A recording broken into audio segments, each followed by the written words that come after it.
Sa palaisipan ba tayo dapat nagsisimula? Baby, pakiusap. Kung magpapakilala sana, para bang idaan mo lahat sa hawa. Naligaw lang sa dinami-dami ng mga pasikot-sikot sa iyong katawan. Sana lang ay magpadaan. Nabulag sa iyong mga kurbada, nabudol sa mga usapang walang kontrata. Harutan hanggang sa abutan ng umaga.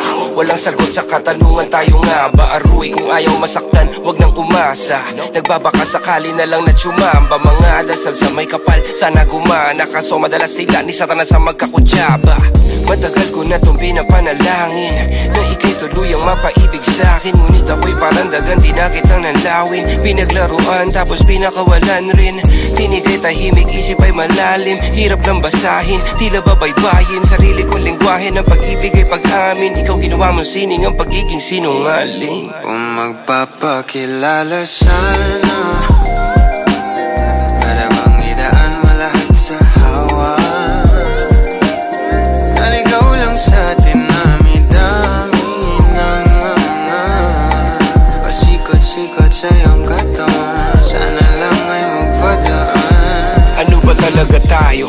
Para lang klaro, kailangan ko malaman kung mahal mo pa ba ako. Naglalaro ka lang ba o nananarantado? Kasi nakita ko kahapon may kasama kang bago. Ayoko nang umasa sa mga usapang malabo. Parang gamo-gamong nadarang at napaso. Nadala at mas lalo lang nawala at naglaho ang mga balak at plano. Nagmukha pa akong gago kaya walang mga pangako. Puro para-paraan, laging telebabad kahit walang tawagan. Araw-araw normalan kasi para pa saan ang mga sumpaan kung wala namang karapatan. Ibig ko maliwanagan, wag mo sanang diliman. Kapaan parang magkasintahan sa sinihan. Matinding palaisipan, sa dami ng pasikot-sikot nagkakasalisihan. Magpapakilala sana, para bang idaan mo lahat sa hawa. Naligaw lang sa dinami-dami ng mga pasikot-sikot sa iyong katawan. Sana lang ay magpadaan. Oras at konting espasyo lang ang kailangan nating dalawa sa ngayon. Ngunit parang di naman to hadlang. Palapit na tayo sa kalawakan.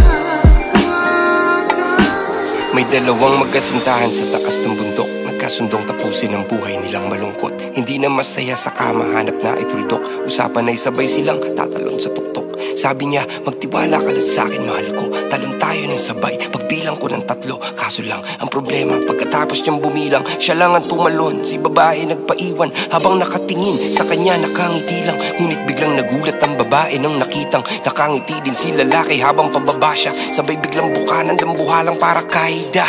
Ngayon sino mas taksil sa dalawa?